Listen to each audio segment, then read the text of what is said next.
If you have ADHD and you're drawn to spirituality, meditation, or anything that feels transcendent, you've probably heard some version of this. You're just escaping. You're avoiding reality. You're using spirituality to bypass your real problems. And maybe part of you has wondered if that's true.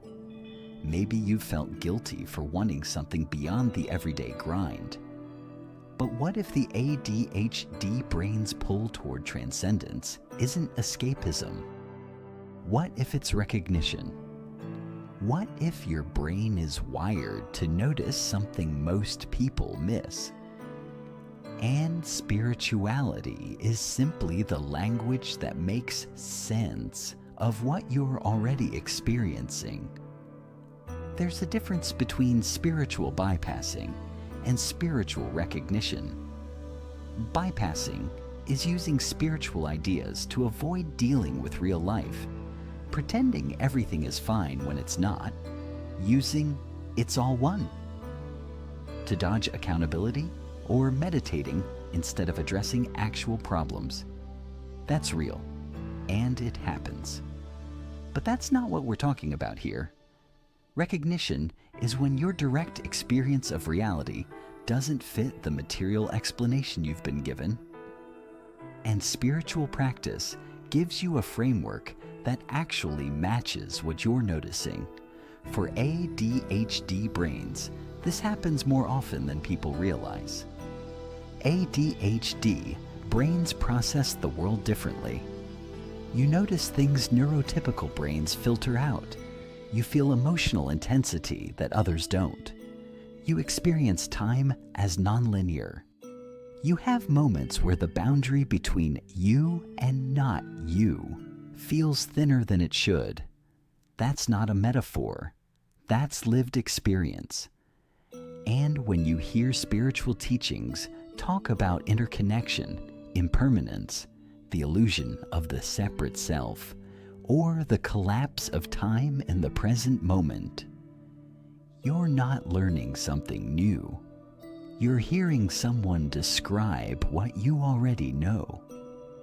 Let me give you an example. A neurotypical person might read about the Buddhist concept of no self, the idea that the self is not a fixed, permanent entity, and think of it as an interesting philosophical idea.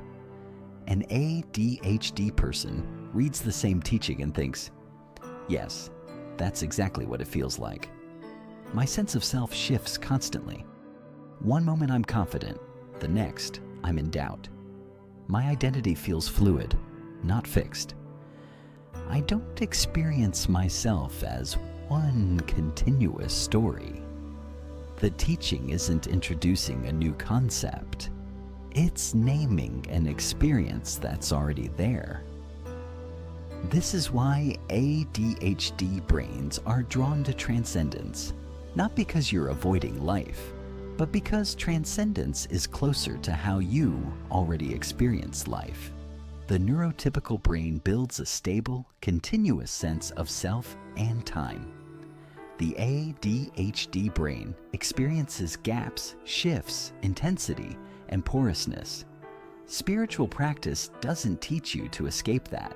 It teaches you to work with it, to understand it, and to stop pathologizing it. Here's another way to think about it. Neurotypical consciousness tends to be narrow and sustained, focused on one thing, holding it steady over time. ADHD consciousness tends to be wide and shifting, tracking multiple inputs, moving fluidly between states, noticing connections others miss. Spiritual traditions describe two types of awareness: focused attention and open awareness. Guess which one the ADHD brain is naturally better at? Open awareness. The kind of attention that notices everything without clinging to any one thing. The kind of awareness meditation is supposed to cultivate. You're not broken at focused attention because you're bad at life. You're naturally inclined toward a different mode of consciousness. one that most spiritual traditions spend years trying to teach. And here's the part people don't talk about: that openness, that sensitivity, that inability to filter. It comes with a cost. You feel more. You're overwhelmed more easily. The world is louder, brighter, and more emotionally saturated for you than it is for most people. That's exhausting. And when you turn to spiritual practice, part of what you're seeking is relief, not escape. Relief. A framework that says the intensity you feel is real. The depth you experience is valid. There is a way to hold this without being destroyed by it. That's not bypassing. That's survival. The guilt you might feel about being drawn to transcendence often comes from people who don't experience reality the way you do. They experience the world as solid, predictable, and manageable. So when you talk about seeking something beyond that, they assume you're running away. But you're not running from reality. You're running toward a description of reality that actually fits your experience.